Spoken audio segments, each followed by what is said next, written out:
This episode of Finding Demo Surf Fishing is being brought to you by The Sinker Guy.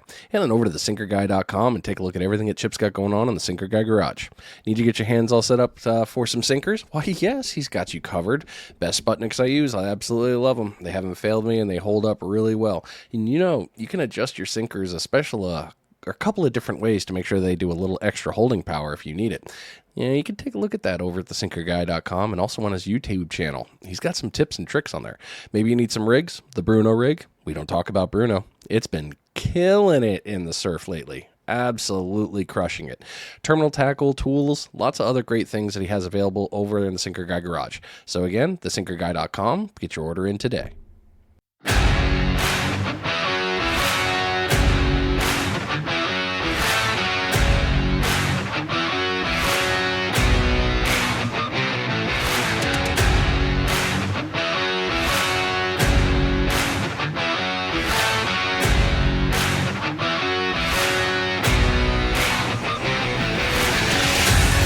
Oh yeah, new week, new episode, always fun. You can always look forward to Friday, right?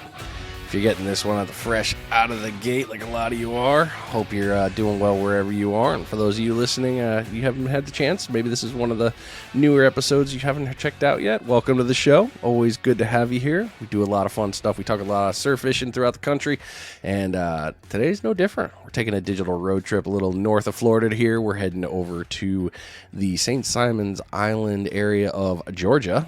Yeah.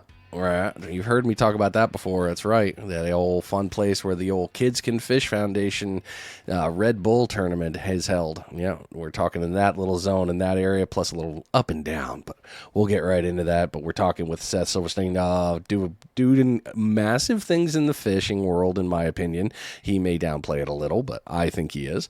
Land-based shark fishing, surf fishing, for all the other good species. He does it all. And we're really going to dig far into that and have a great conversation about it. So hopefully you got your notepads ready. The man definitely knows what he's talking about. So without further ado, Seth, welcome to the show, man. Good to have you here. Hey, good to be here. How you doing? I am great. How's your day going? It's going. It's going. Life is good. A little rainy, but we'll get through it. Oh yeah, what is that? That's kind of our snow in a way. Like, so it's summertime. Right? Hold on. We're going to just get all the rain and stuff late spring, early summer. We're just going to crush you with it. Right? For sure. For sure. What do you do? We'll make it. Yeah, We can fish tomorrow. it's better than snow. It's much better than snow. Much better. It's not as heavy. No. Not as heavy, not as cold. And you don't have to go on the roof to make it go away. So that's like a Right? double and triple win in itself. Absolutely. Absolutely. Well, let's get right into it, Seth. So tell us your story and what got you into fishing, man. What's that? I started fishing when I was real young, probably 5 years old. I remember my mom and dad. We were living in Connecticut at the time, and they took me out blue fishing on a headboat called the My Joy. And they took us on this 85-foot boat, a couple hours out in the ocean, and they'd give everybody a pole and a burlap sack, and you drop your pole down. Everybody all kind of lined up around on the gunnel of the boat, and you'd holler if you get a fish, and they would gaff your fish, put it in your burlap sack, and that kind of got me hooked. So that's how I started, and yeah, been loving it and doing it ever since. It's not a bad So, start. And and Seth and I have talked before, and it's kind of funny that we kind of have almost a similar story. I'm from Connecticut. Interesting. My first time going fishing that I can remember on a boat was a head boat out of New London called the Hellcat. So it was right down the road, and it was right around the same thing of here's your pole, and then you're gonna drop and let us know when you get fish. And the bluefish up in New England, when you're a little kid and they're as tall as you, yeah, that's a right? sight. It is. It is. They get pretty stout. They I had one time. It ran. So my rod bumped into all these other people's, and they thought I was just fooling around, and I wasn't. There was actually a fish on, but I was so little that I couldn't control where he was going, and it turned into a little bit of a fuss. But we got through it and wound up getting that fish up. It was tangled a little bit, but Yeah, it was good. It's good stuff for sure. So when So you did the headboat there out of Connecticut, did you do a lot more fishing in New England before you moved south? mainly on the headboats and whatnot, and then we go to the piers and creeks and catch like little bluefish. We call them snapper blues and whatnot. I remember fishing for those quite a bit, and I remember the big school of Menhaden always coming up or Bunker, and they just be flooding the rivers and whatnot, just boiling on tops of the water. So that was I wasn't doing any of the cool striper fishing or anything because I was little and couldn't wait out there. But so mainly the blue fishing's some of my earliest memories. Mm. And that is fun fishing. That is definitely for sure. Well, since then you've grown, you've moved on and done fun things and continued fishing. So nowadays, what type of fishing do you like to do? Uh, I like golf fishing, but primarily right now we land-based shark fish. Get big deployment reels, send them out for sharks over 5, 6 feet, and that's kind of our thing now. Mainly do that. Some red fishing when the bull reds come in September and October into spawn and whatnot. We'll fish for them as well as black drum and March, April. Fish for them and to just play around every now and then with some flounder and trout. Also down here, we have pretty good trout and flounder fishery as well. So that's Uh, primarily what we focus on. Very nice. It's always nice to have a fishery that's got a myriad of fish that you can catch from the shore. That's always good. Oh yeah, yeah. No, it's pretty solid fishery, so can't complain. Definitely. And there's good stuff offshore too. If you were to go on a boat, whatnot, you can catch plenty of kingfish and hit triple tail on the buoys and whatnot, cuda on the buoys, throwing tubes, and I mean we have quite a bit of the species that northern Florida has. Yeah. So we're pretty we're fortunate in some ways. Well, I love one thing about your fishery too, and with what you can catch from the shore. When we did the kids can fish tournament, I mean, what there was the tie for the pompano, biggest pompano, and then somebody caught a triple tail from the beach, which Right? was a whoa, where'd that come from? Actually, I think there was more than one. I believe it was two triple tails were caught during the tournament. I think so. Yeah, I think one was a kid, the first year winner of the Running of the Bulls tournament, Lane. I believe he caught one of the triple tails, and then Kathy Sanders, I believe her name is. She got the pompano Yep. tie for the record. Well, So yeah, that was really cool. I mean, it's we don't generally have anyone that fishes for pompano up here, so she was trying it with some of the methods you guys use down in Florida. The float rigs and whatnot, and fish bites, and yeah, she got one. So yeah, it was pretty cool, yeah, very cool. yeah. So something we might have to look into. We might have an overlooked pompano fishery here. That's just for that little one, you just throw like a small rod. I'm like, yeah, that's gonna be it. That's gonna be the one, the whiting and Right, pompano rod. right. Something to keep in mind.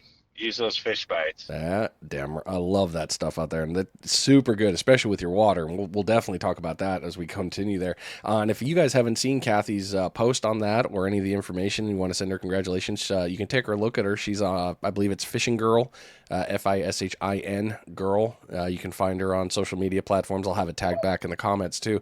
But yeah, that was a pretty cool thing, certified and everything. That was a good win. Yeah, very nice, very nice. Yep.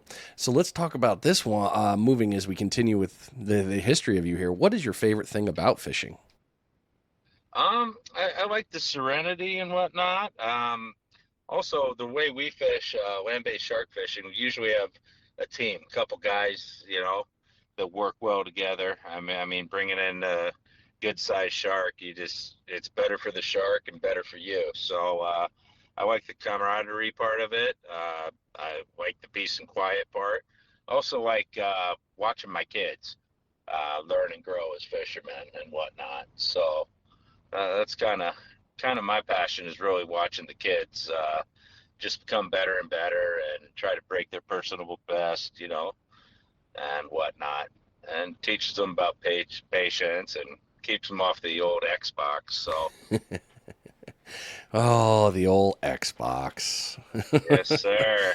uh, Well, we had the Atari and the Nintendo. yep. We didn't have the Xbox, but yeah, no, it's good to get them outdoors. Yeah, So these kids don't know. They don't know the pain of the laughing dog or the wired controllers. right, absolutely. That duck hunt game would get you. It Yeah, was a humbling game. it definitely was So for our younger years. for sure. It jaded a whole generation. So that's it in itself right there.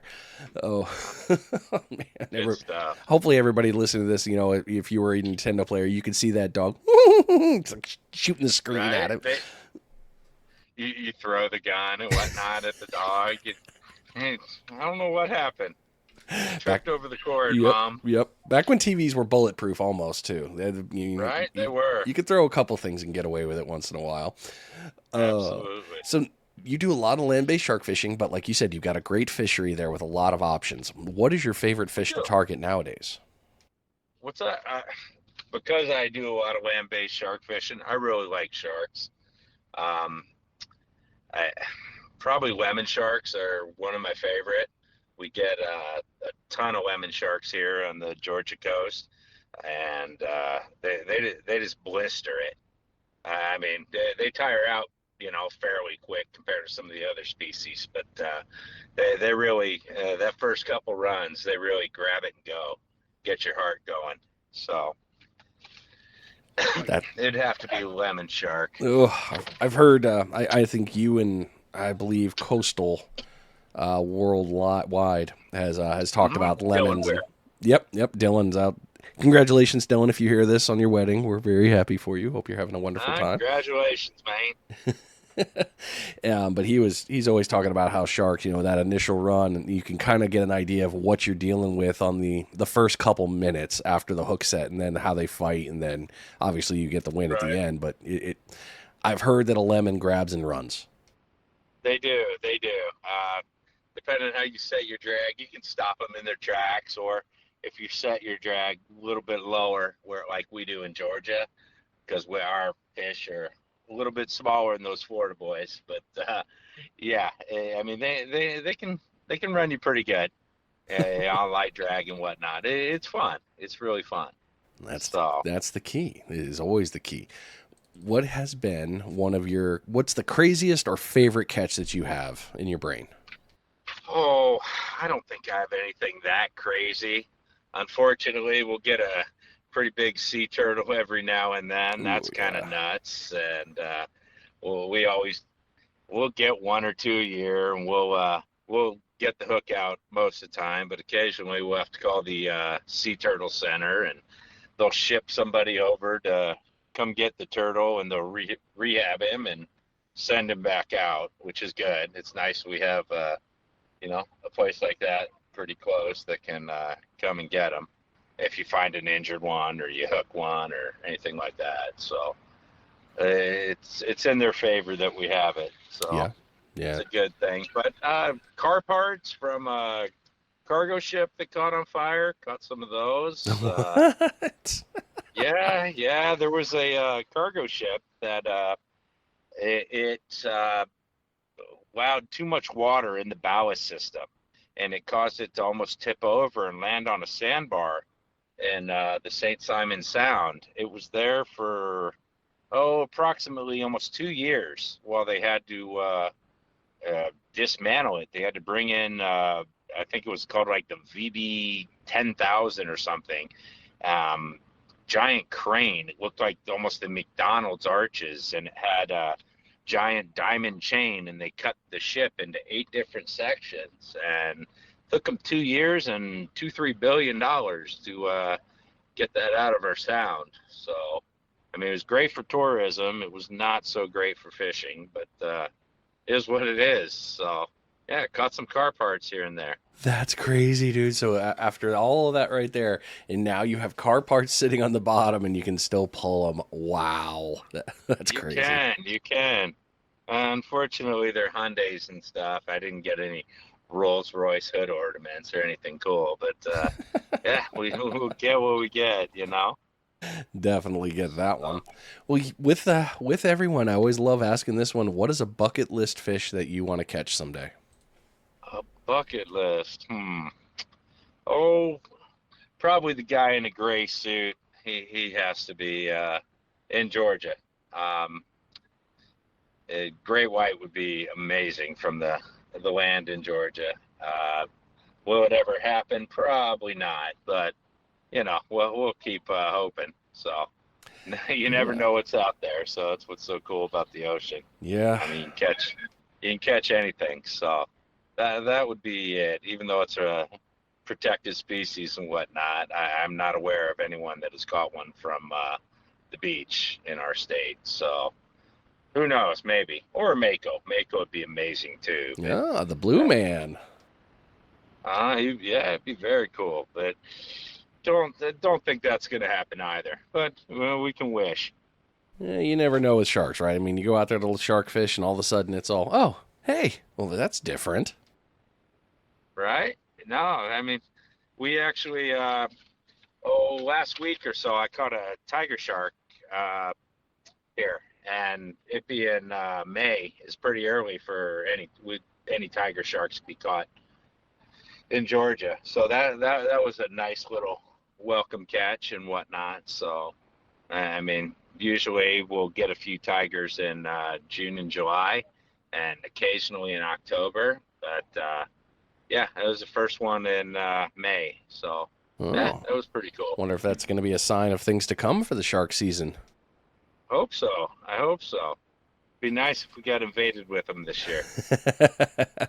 Now, before you all freak out, if you're not a land-based shark fishing, we always like to talk about this, and I will like to put it out there before we really get into things. The fishing world and what we do doesn't bring the sharks to shore. The shark angler is not bringing the sharks to come find you. They were already there. So please don't mistake fishing for trying to bring sharks into you people at the beach. We're not trying to mess with you, really. We promise we're not.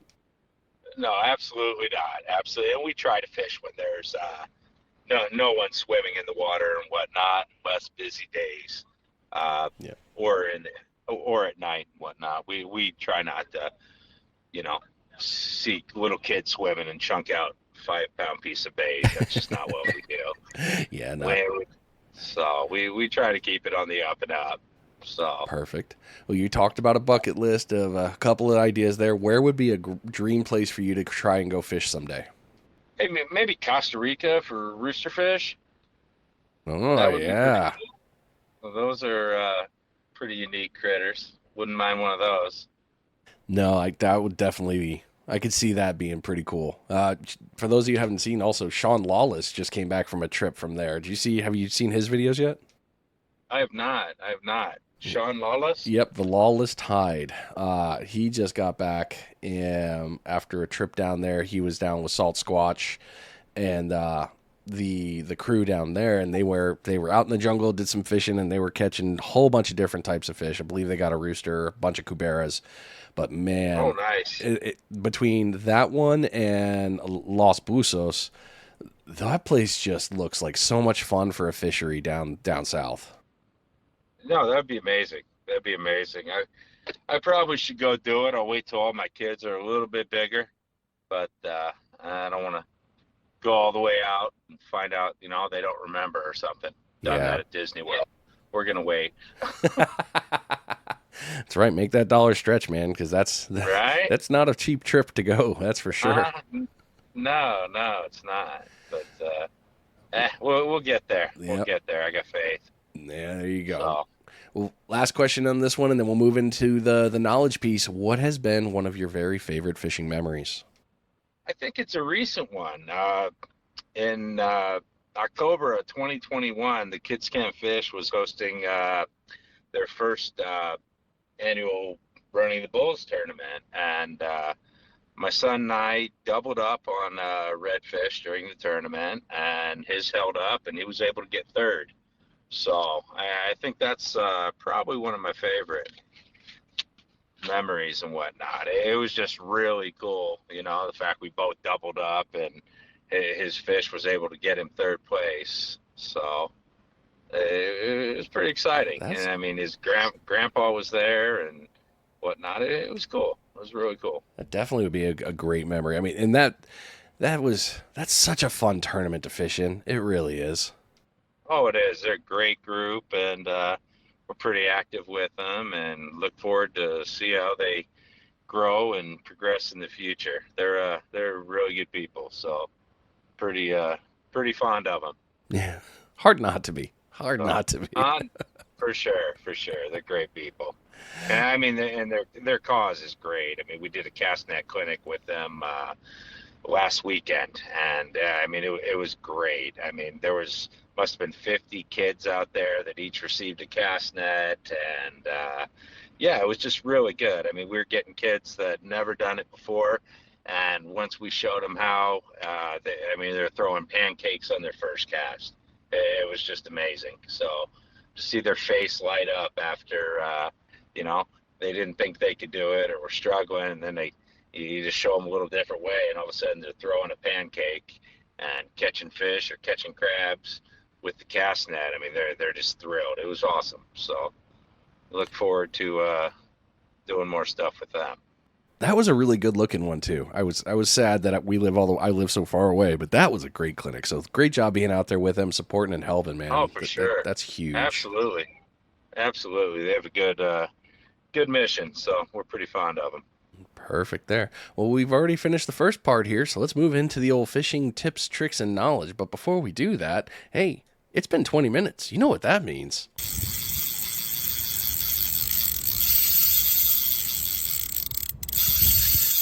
It is your first bait check of the episode. Reel that line in. Make sure you got good bait. Hopefully you've caught a bunch of fish by now. If not, hey, time maybe change it up.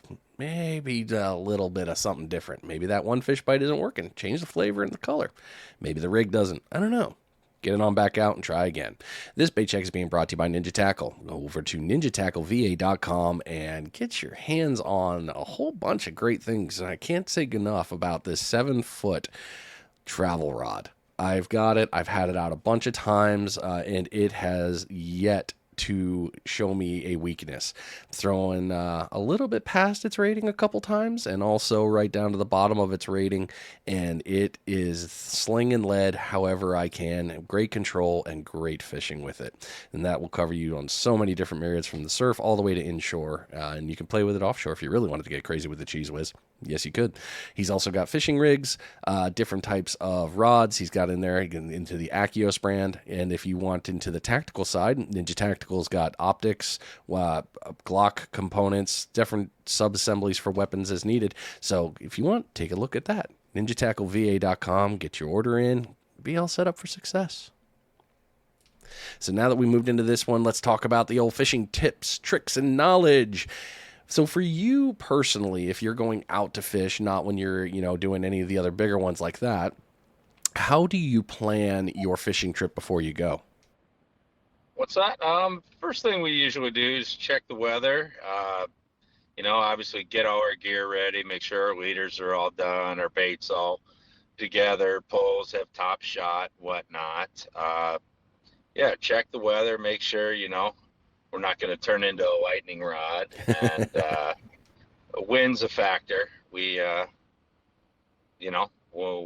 where we fish, it'll be depending on how the wind's coming, and water temp and whatnot. And just usually, we fish the same areas, so we kind of know what we're getting into. Like today, we have 8-foot tides, so right off the rip, I know I can fish 4 beaches, 4 different access points on St. Simon's Island with an 8-foot tide, and the majority of the beaches are not going to happen on the high tide just because the water will push you all the way back to the rocks and whatnot. So, that's the fact that I live here and whatnot helps tremendously. So, because our tides are so large, so.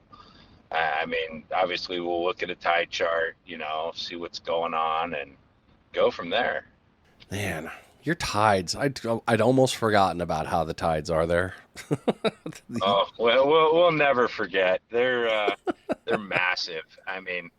I mean, like today, we'll have 8.1 feet of water movement uh, every from high to low. So it's 8 foot coming in. It's going to go out 8.1 feet on a negative low. So there'll be quite a bit of water movement. We got all those estuaries and whatnot. So not only do you have the water that's pushed up into them, that'll come out also after the sound dumps. It's like the estuaries dump also.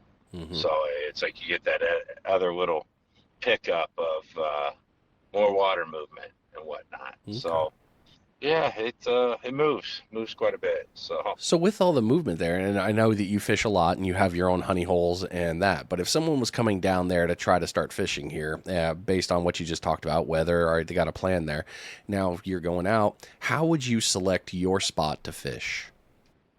I would probably talk to people. I mean, if you're not familiar with our tides, I would try to get on one of the group chats, land-based shark fishing, or link up with somebody in this area. That way you have some idea of the tides, or bait store should be able to tell you where you'll have beach left to fish and whatnot. Um, but yeah, I mean, I can just tell you right now, if you're on St. Simon's Island, you want to fish an 8 foot tide, you have the choice of Fifth Street, Coast Guard Station, and a few spots on East Beach. Those are your choices for fishing on an 8 foot high tide. And So anything other than that, you're not fishing it unless you don't mind being in the rocks. or So yeah, or against the berm and stuck in all the way to the back. right. You'll be in the dunes across the yellow rope. So hopefully the bird people or sea turtle people won't find you. Yeah, But yeah, there's quite a bit of water movement here. for sure on that one. So, So good spot picking there. Now let's talk about gear and how you set it up. With land-based shark okay. fishing and obviously other surf fishing, you got a couple of different setups. But let's talk about on the land-based one. How far out do you normally drop your bait? Um, we drop baits. We start at about 125 yards, and we just kind of do a fan pattern with dropping our baits, and we range them out 125. We'll put one at 160. We'll put one at 210. Put one at 250, all the way out to 300. So we like to be between 125 and 300 yards. That way we cover enough area and whatnot. We're a pretty shallow coast, but I mean, some guys in Florida like to drop 1,000 yards. That's not for me. I'm a 300 yard and in kind of guy, uh, based on South Georgia and the east coast of Florida. Mhm. So that's about how far we go. So with the long distance there and the great fanning, you're covering all zones. Let's talk about one other piece with that too, because now you're talking about the tidal swing that you have. What tides do you like to fish? I like fishing the 2 hours before the top of the high, to about 2 to 3 hours of the outgoing tide. The reason is, yeah, obviously, with all that water movement, you're going to swing on our beaches to the right side going into the sound on the high, and then you're going to swing to the left going out towards the ocean on the low.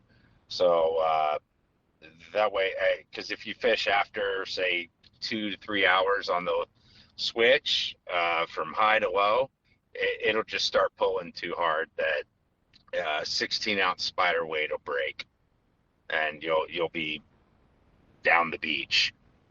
So That doesn't I sound like, fun. yeah, no, it's not. It's not. So I prefer the, 2 hours before the high to the, you know, 2 3 hours to the switch. And have you noticed with the tides a difference in the bite or anything like that? I My personal opinion is the switch of the high is the bite gets pretty hot around here. Um, Wow, the high, not it, the low, huh? no, not the low at all. Not in my experience. So Wow, I'm impressed. It's so fun to talk to other people about fishing in their areas and stuff like that. Because some people, oh man, swear by the high tide. The high tide is the king. Yeah, that is where we run. But if it's not that one, then it's, oh, I need the low. I want that low because I need that Right. suck. I need that to go out. I need to pull the scent out to bring them back to me. So it's been Right. interesting seeing the differences there. Yeah. No, that surprised me a little bit too. A lot of guys like the low, huh? We just never seem to have the same bite. I mean, if I were to go back and look at all the fish caught, and versus records and whatnot, it'll be primarily high switch and whatnot, opposed to bottom of the low. I mean, we'll Hmm. catch fish at the bottom of the low, and we will fish it. But I mean, if I had to pick one, it'd be the high switch every Yeah, time. yeah, makes sense there. Have you ever, or So when you're talking about this too, with your planning, especially nighttime fishing with sharks, do you do any kind of planning around moon phases, or does that not come into your factor? what's that? I some guys love full moons. I do not like them. I prefer it when it's darker. So the less moon, the better. But yeah, I mean, moon phase isn't that big a deal for me. The problem with the full moon again is we have such high tides that obviously with a full moon the tides are even higher, and it just makes more trash from our marshes run into your line and all that. So yeah, I Yeah. prefer fishing with a more stable tide. My only experience fishing in your area is on a king tide. It's like, oh, this is Ah, not fun. right? Yeah, that can be trying. If you come down this year for the Running the Bulls tournament, though, the tides are perfect. Oh, dude, Tides are that's good. great. They're the best they've been in the last 2 years. So they'll be like 6'6", 6.5 feet. Oh, Perfect. nice. We're only going to have You'd to be able to walk like fish, 50 yards now. We won't have to walk like 200. right? Boom. That's a win. That's a win. Definitely a win. Definitely a win. All And you right. won't be in the rocks. No, no, and I'm okay with that this year. I really am. Well, so we talked about deployment rigs and stuff like that, but let's talk about your rig. So again, we all know you're using different setups here, and let's talk about that setup. So let's talk about the rig. What types of rigs and how's the setup work for you? Um, are you talking rods and reels, or are you talking leaders, or Oh, all of it? I was going with the leaders. We can, or if you want to give me the Okay. whole rundown, we can go down the whole thing, man. I'd all for because Okay. what I don't want, and I've always said this with, well, now that I've learned it more, land-based shark fishing. Please don't go out there underprepared. Don't go out there with a light rod and tackle and try to go after these sharks. Nothing good is going to come from that. So yeah, let's definitely talk about what you're running with. All right. We generally run reels from with my kids from 30 wides, uh, up 30s to 50s, and we'll go up to 80 wides here. We'll use braid, 130-pound braid, hollow core, to 130-pound top shot leader on the 30s. The 50s will run 150 braid to 150 to 200-pound top shot. The 80s will run 200 braid to 200-pound top shot. Our leaders for the deployment reels, the 30s, 50s, and 80s, we use Roscoe swivels to about 25, 30 feet of 800-pound monofilament. We then run it to 6 to 800-pound cable bite section to a 20-aught hook for deployment. And then casting, we'd run spinning reels, 8,500 size, 80-pound test, 600-pound mono leader to 3 foot bite section. Your total leader length will be 8 foot, 9 foot, so you can still cast it. And yeah, that's kind of the rigs we run, and a 13-aught hook on the casting Nice. gear. So the casting gear is the closer end. You're looking at the 3 to 5 footers. You're not going after the 9 and 10 footers there. You could actually wind up with a 9 or 10 footer pretty easy Oh, dude, on casting gear. that'd be So, terrifying. right? We have a guy over on Jekyll. He's a really good shark fisherman, Blake Brown. He targets a lot of those larger ones with casting, and he caught a 11 and a half foot tiger on an 8,500 reel and 12-foot rod. So Wow. he got it in. So probably the biggest tiger shark I've heard about on a Hmm. casting bait. So it's a pretty good one. So So great I explanation. don't know that I Go want that fight. ahead. Yeah, I no, don't know that I'd want that fight. no, no, no, no, no. I'm good. I mean, cool to watch, for sure. Right? Oh, absolutely, absolutely. Oh So man. So you talked about the rigs and the setup there, perfect pieces on the knowledge one, and mostly mono and braid on that. Now, when do you always stick with mono because of the stretch, or what? Why is mono your go-to over fluoro? um, well, we don't use it. We're not worried about the fish seeing it in our muddy water.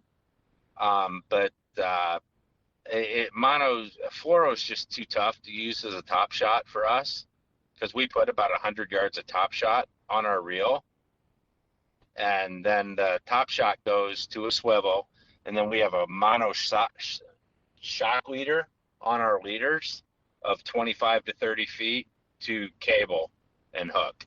So our leaders basically have a built-in shock absorber on them slash abrasion That's resistance, smart. Yeah. and the top shot is just if the fish were to get wrapped up and hit the mono top shot with his tail or rub on a sandbar or a shell, it just gives you some more abrasion resistance opposed to braid.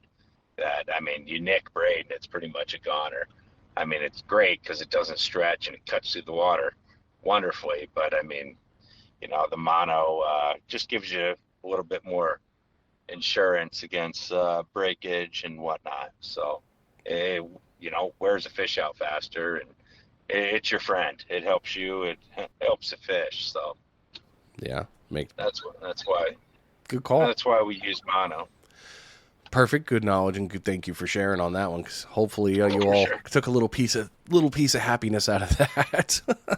uh, let's talk about the sinker piece because I know for sharking is a little bit different than surf fishing. There, you're going to use something else. What are you using on the old side for sinkers there to hold in place? What's that for sinkers? We use spider weight sinkers for casting.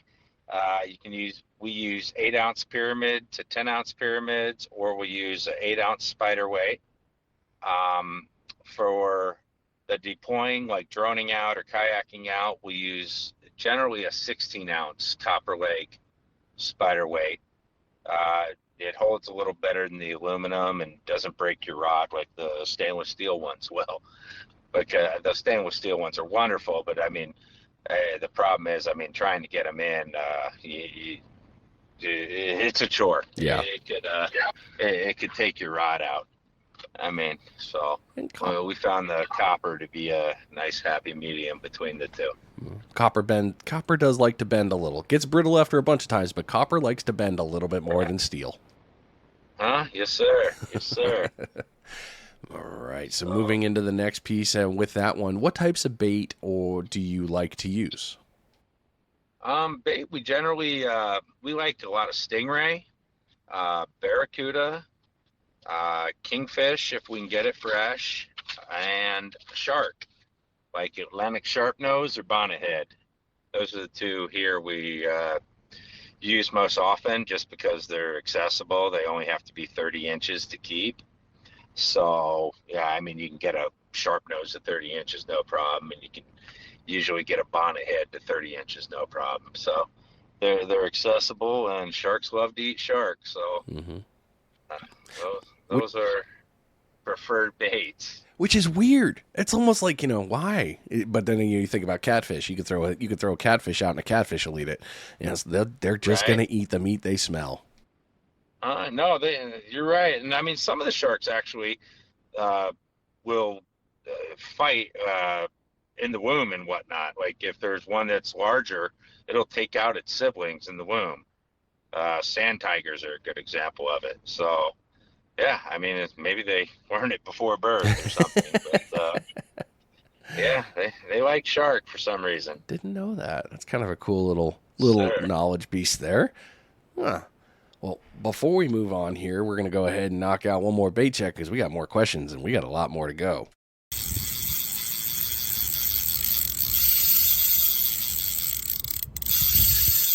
It is your second bait check of the episode. Hopefully you got a bunch of fish.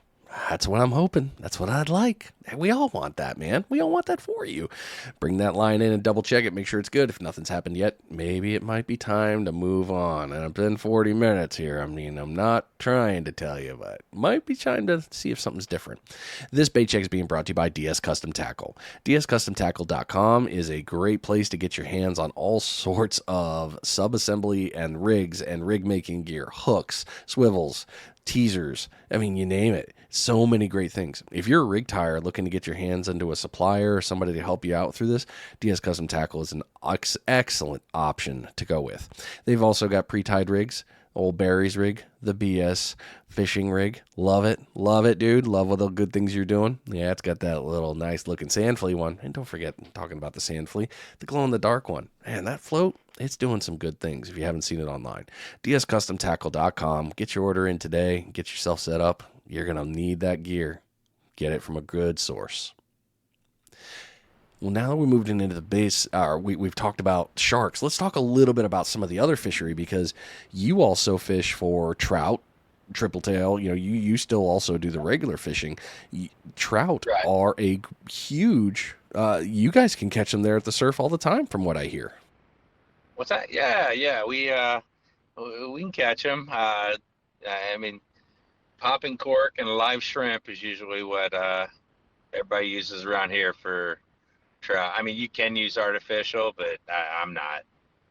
I'm not red fishing artificial or trout or anything. So, I mean, shrimp and popping cork. So, yeah, you can catch them in the surf. A lot of times we'll set slip bobbers and set our depth and catch them off the piers and stuff. And usually set your depth from 11 to 13 feet with a live shrimp on a cork and small weight. And yeah, same as flounder. You can get yourself quite a few trout on the right tides. Wow. So what do you prefer when you're out there for that? If you're going that route, do you like going after trout or flounder more? Or is there a certain one you really like doing fishing that way? What's that? I am really a shark, redfish, black drum kind of fella. I mean, Alright. trout are okay. I just, unfortunately, most of my gear is so large because I shark fish that Yeah. I don't have enough small gear and whatnot. I mean, I have a couple rods. Don't Mhm. get me wrong, but I just, I, I tend to. I'm kind of the mindset: the bigger, the better, and biggest fish I can get. I just that's the way I like it. So. Yeah, I mean, definitely. I mean, trout are cool and flounder are cool, but I mean, I just I don't eat them from out of here. So I mean, if I were eating them, that'd be one thing. But I mean, as far as I'm concerned, they're bait, and I know that would probably appall most people. But I mean, yeah, trout are bait, not flounder. But No. yeah, Yeah, not flounder. No. so But no, you we'll let the sheephead live too. the sheepies. Yes. Well, you brought me right to the next one that I was really looking forward to talking about. The old trout was a little appetizer. Now let's talk about that fish that we're Right? all going to be chasing at the tournament there, the big reds. And you guys have big reds. We do. We have a great red fishery come September and October uh, for the surf and whatnot. Uh, yeah, it's they come in to spawn and we have blast with them. They're a really good time. So we look forward to September and October. So let's talk about that on how to catch them. What do you find is your normal setup to target redfish? Target redfish. It's pretty similar to how we target a pup shark on a spinning reel. Uh, we use 12-foot rods, 6,500 to 8,500 class spinning reels with 65 to 80 pound test. We put it on probably a little bit shorter leader. Uh, we use probably about 5-foot leaders with a swivel to your mono, and we actually use all mono for redfish. So, I mean, we just make a mono leader and crimp it up with a 10-aught hook and put a coast lock on there for your weight to slide back and forth and whatnot. You can put another crimp on there to fix it if you want it to stop, before you hook and whatnot. And piece of cut mullet or whiting or bluefish, and you're in business. There you go. Blue crab if you are feeling frisky. Those are always good bait too. Half a crab. So them reds do like blue crab. Man, they love munching on them things, that's for sure.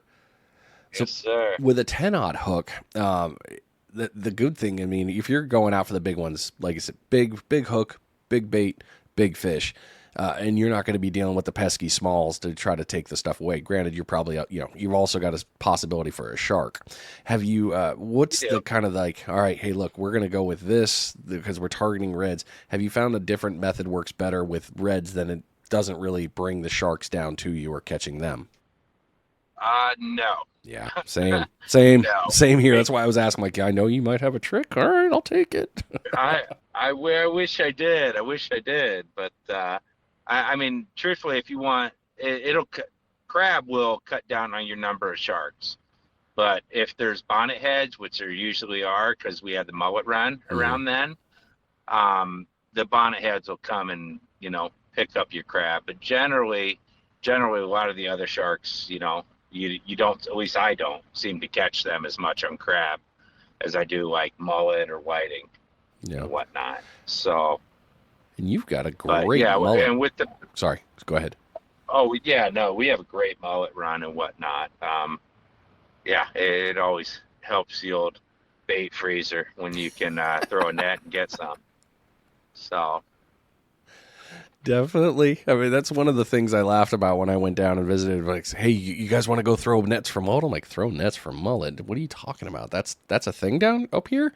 I'm like, yeah, we catch a ton of mullet. What are you thinking? Get out here. And you all get some great mullet, great size, big and small, bait ones, eaters, all of it. Oh, yeah. No, we get some good mullet. I mean, every year somebody will catch one that's silly, like 7 or 8 pounds. Wow. And it's like, I mean, it looks like a redfish more than a mullet. But, they get pretty big, surprisingly. And,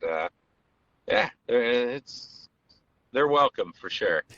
So mullet's such a confusing fish to me. I mean, it's a vegetarian.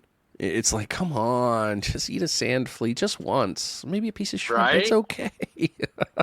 Yeah, and the sand fleas, you guys are for you get those and whatnot. We're pretty limited. I mean, they're here, but our sand is really hard packed. Yeah, it is. So I mean, we don't get the number of sand fleas that say you guys get or St. Augustine gets or anything like that. A lot of it's just due to how compact our sand is, which is good for pulling a cart, but not as good for sand fleas. So yeah, if any of you are going to visit that area, bring comfy beach shoes that give you a little cushion, because it's walking on concrete. It's packed down a little bit. It's packed down. So. Well, in your case, going to see you guys, what kind of shoes we need? You got the fluffy white stuff, right? Yeah, you need snowshoes. All right, it's beautiful powder. It just won't let you. It'll let you step, but it's gonna give you a little bit of cushion, and yeah, it's weird. That always throws me a curve. Right. Cool. Good to know. So let's talk into the next one here. So if you've been out there going, and we all get there, sometimes the fish just don't want to come hang out right away. So how do you adjust your tactics for fishing when the bite isn't on fire? With land-based shark fishing, once you deploy, you're kind of out there. I mean, you can pick up and move, but now granted, you got to throw a kayak back in the truck to go elsewhere and whatnot. So we mainly stick it out. I mean, we'll pick a spot that we know sharks are generally.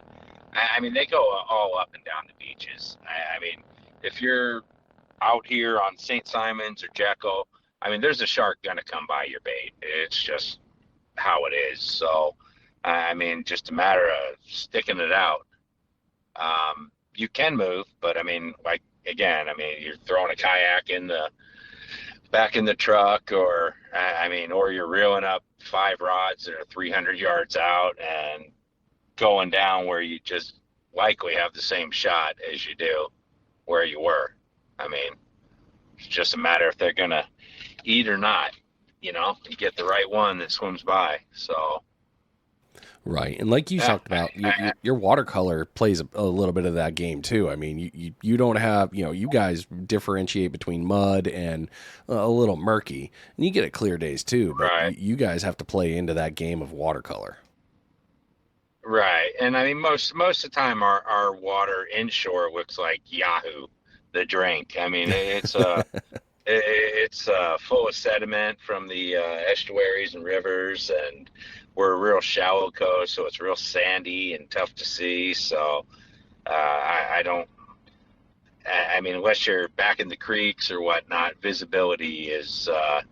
I think they're using a lot of smell and whatnot. I mean, they can probably see better than us, but I mean, if you look in that water, you're not seeing very far. So Yeah. not not till about 3-4 miles off. So Wow, that far, man. yes, sir.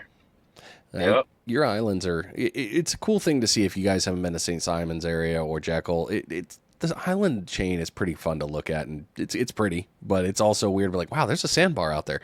That's like a half a mile from me. Right. How the hell is that there? Right? Yeah, no, we're very, very shallow coast. I mean, there's many spots you can walk out 300-400 yards and you'll be at your chest, That's even crazy. on a high tide. Oh I man, that's nuts. mean, yeah, it is. It is. So, yeah, I mean, best thing you can do is either read the water and whatnot, or pick up Navonics or something, and they'll give you an idea where some deeper water is for you. But we're generally pretty shallow coast, Yeah. all in all. Well, you mentioned monthlies. I mean, you gave a couple of different great examples of, hey, this month is this month is this. Right. What have you noticed as the ultimate, these are the great seasons of fish, and then this time is just, no, this is the worst time to be out here fishing? Okay. Right now is it's getting into peak time. Our water temp just hit 77 degrees, um, which is really warm for us right now. But I mean, everything is coming from Florida, east coast of Florida, and it's moving up north. So I mean, we're about there. By the 1st of June, we'll have all our species here for the most part. Right now, we're catching scallop, hammerheads, bull sharks, sandbar sharks, black tips. Uh, Guys caught some lemons the other day. Just tiger, like I said, earlier this month in May. So it's May's a good time. Through all the way May through October is really a great time if you want to shark fish. Redfish is September and October for the big bull reds. You can catch redfish year round here if you go in the creeks and are looking for slot reds and stuff, and you might hit a big one. But I mean, generally that 14 to 23 inch mark on our redfish you can hit just about year round. Trout, you can get them most of the year back in the rivers as well. Sheephead, we fish for them when it's really, really cold. So 50 degrees. I know that's not snow like on the roof or anything, but That's still yeah, chilly. it's still, it's pretty chilly, I think. So sheephead, in the winter and whatnot. Then black drum is usually March and April is when we get them. So yeah, I mean, and obviously every species will have a preferred water temp and Right. whatnot. But yeah, I mean, it's pretty much if you're here from May through October, you're going to have some really good fishing if you want to catch, sharks or rays or whiting, trout, flounder, anything like that. We have pretty good assortment of that stuff. Oh, that's great, So man. It sounds like a great fishery, and it I is. enjoyed it. We hope you come back and enjoy it again this year Oh, I with will. good I'm tides. signed up for that. That's for sure. But you were going to say something there. We were Excellent. talking about your. Go ahead. You were going to talk about your fishery there. Oh, just yeah, no, we got a really it's a unique fishery. I mean, it's probably similar. It's low country, so similar to South Carolina and whatnot. But I mean, it's just it's all around a pretty solid fishery. I mean, we don't have a lot of the cool stuff, that you guys have where you are. I mean, you guys can catch pompano or you can catch tuna off the mile off the beach in the winters and whatnot. Yeah. Obviously, makos and some of those cooler sharks, but for Georgia to only have 100 miles of coastline and we're in it, we're pretty happy that we have it. So, yeah, it's a pretty cool fishery. It's certainly worth a shot. Come out and try and see a different area. So, Definitely, definitely, and the people are great. And hey, the food and all the hospitality that I've seen, if you ever been to St. Simon's, is wonderful. It's a great place to go with your family and all that. I mean, I got nothing else to plug on that. I've only been there once, and I really enjoyed it. So you all should go. huh, Like seriously, go. yeah, come on down. Come on down. Look us up. We'll get you on fish.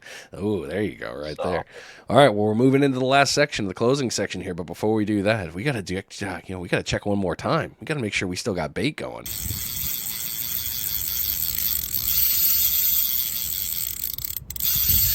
It is your final bait check of the episode. Hopefully, you got some fishies. You've had to have had some by now. It's been an hour. I'm hoping. If not, get it in, throw it back out, try again. Because that's all we can do, because it's fishing, not catching. This bait check has been brought to you by the Kids Can Fish Foundation. You heard us talking about it through the show, but definitely here they are. They are a great organization that I can't say good enough about. They're helping kids get out and go fish. And they do that through your contributions and also through the tournament of the St. Simon's Island Running of the Bulls. Great team out there, and like Seth was talking about earlier, they had the cast net clinic. Every kid went home with a cast net, and every kid learned how to throw it. That's huge. They have other ones for casting, fishing, all these little gatherings that they do. You can find them all on their website, and also if you follow them on social media, they tell you when these are coming up. They're great programs to do. So if you're in the area and you want to get involved, by all means, jump on that. Head over to kidscanfish.net and take a look at on the website all of the things that they are doing to follow the schedule, but you can also give your donations there and sign up for the Running of the Bulls tournament. I will be there. I also know that Team Smitty from Smitty Surf Fishing down the road from me, my counterpart for the Panhandle Fishing Report, he's going to be out there. And old Salty from Salty's Pompano Rigs, he's going to be out there as well. So the Panhandle's going to be coming out. We're looking forward to seeing everybody. So kidscanfish.net, help them out. More tackle boxes, less X boxes. That is awesome. So let's get these last ones here and get you out of here for the night, man. What knowledge would you give to a brand new angler wanting to start out in the land-based shark fishing game? I think they should just have realistic expectations and handle some sharks before you'll see on the shark fishing forums or on the internet, guy reels in 14-foot hammerhead, or they'll see a 12-foot tiger shark. They're like, yeah, I want to do that. That's awesome. The problem with that is if you haven't handled a lot of sharks, and even if you have still, they can be quite a lot to deal with. Assuming you have the proper equipment to bring them in, you got to be, now you have to deal with this thing that's, is twice as big as you and weighs 3 times as much. So I think they should, start small with, get a 12-foot casting rod with a spinning reel, 80-pound test, and, just target some 5-6 footers and under, until they get used to handling the sharks and releasing them, because we want them released safely and whatnot. We want them to get back good, and we want you to be good. And until you handle quite a few of them, you're just not going to be comfortable. You'd have to be crazy to never have handled a shark and go jump on a 12-footer's back. I mean, Yeah, I that's mean, insane. That would definitely be crazy. yeah, and I would tell them that don't get too comfortable with them. Always be on guard because I mean I'm fortunate. I have not been bit yet. I have friends, many friends that have been, and that's a club I don't want to join too badly. So yeah, just start small, work your way up, be patient, and just talk to people. Find out what they're doing, and try to. I mean, imitation's the most sincerest form of flattery. So, I mean, you don't have to reinvent the wheel, but there's plenty of information out there, and yeah, just give it a go. I mean, get a rod, piece of mullet or something, leader, and cast it out there. You'll find a toothy one. Yes, you So. will. You will. We use yes. What do you think has been a reason for such a surge to surf fishing and land-based shark fishing? I think some of it's the accessibility. You don't need a $100,000 boat to go fishing. You simply need a sand spike, rod, reel, leader, and some bait. And you can fish, and you can catch a variety of species uh, just right from the beach. I mean, and you can catch pompano, whiting, drum, black and red, trout, sharks, rays. I mean, you just catch an abundant amount of fish, and I mean, and never have to, get your feet wet. You know, Yeah, true. I think fishing. Obviously, when COVID, I think more people were at home and trying to get out of the house, finding something to do. So that might have something to do with it too. Uh, I mean, everybody's locked down, so trying to get away from people, and I mean, you go to a beach, there's at least in our area, I mean, they weren't packed at all. There was like hardly anybody out there. So yeah, I mean, just yeah, accessibility would be my guess is why Yeah. there's more people doing it.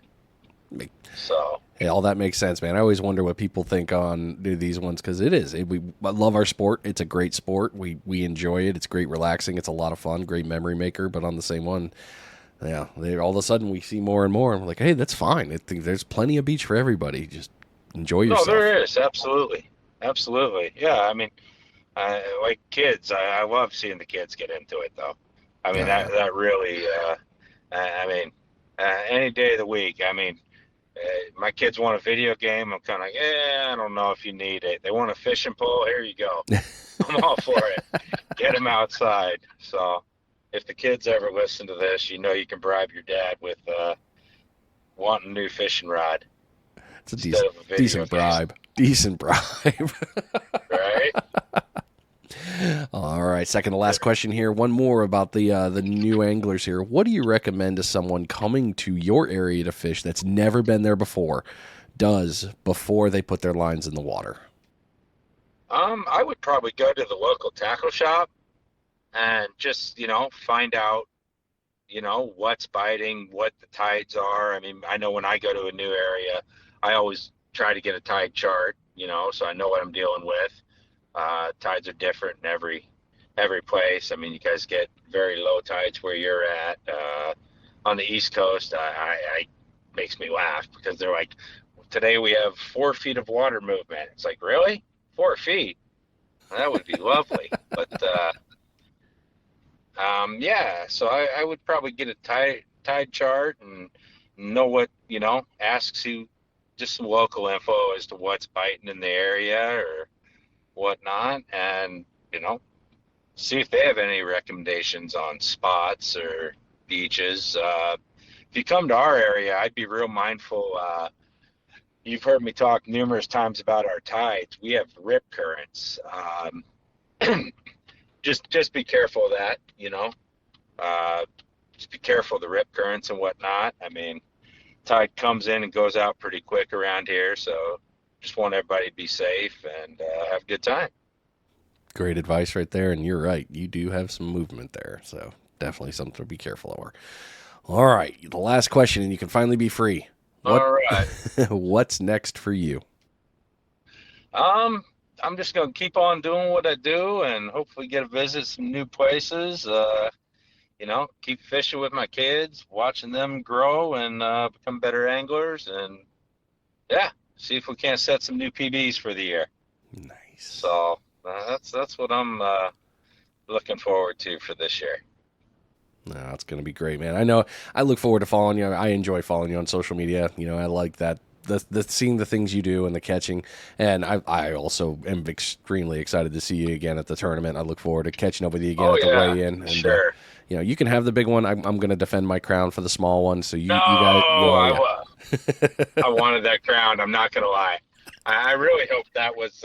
I hope that when I wanted to win everything.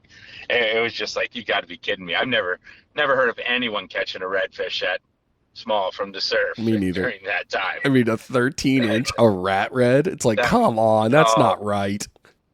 That's amazing. I love it. I tell you what, I hope you defend it this year and you get another one, because I thought it was super cool. I really did. I mean, I was jealous. I don't get jealous often, but I was a little jealous of the red. I was jealous of your catches. What are you talking about, dude? You had some fun catches that trip. Yeah, but I didn't have a little redfish, so what do you do? There's always this year. Right? I'm a 5/0 hook and a smaller piece of bait. I'm there. Oh, there you go. There you go. Dropping her down on me. I like it. I like your style. Right? I'm gonna have to adapt, but we're gonna get it. We're gonna get it. So yeah, I look forward to seeing you. That's awesome. We'll have a great time. Definitely gonna be great. Seth, thank you so much for taking the time to come on the show, man. Share your knowledge about with land-based shark fishing and red fishing and all about the areas there between St. Simons and Jekyll. Dude, I really appreciate it. And I know somebody is definitely going to be able to use this for themselves. So seriously, thank you so much. Hope I can help somebody, and thank you for having me. I appreciate it. Definitely. All right, sir. We will talk soon. Sounds good. Be well. All right, sir. All right, ladies and gentlemen, hope you enjoyed this episode. I really did. Seth's got a lot of knowledge and has just happily given it up here, so hopefully it helped you out. And follow back to the page on the links. You'll be able to hyperlink back to all the things we talked about, definitely with all the other influencers or the equipment he spoke of. That way you know what it is. You've been listening to Finding Demo Surf Fishing. Thanks for being here. I'll see you next week. I am out of here.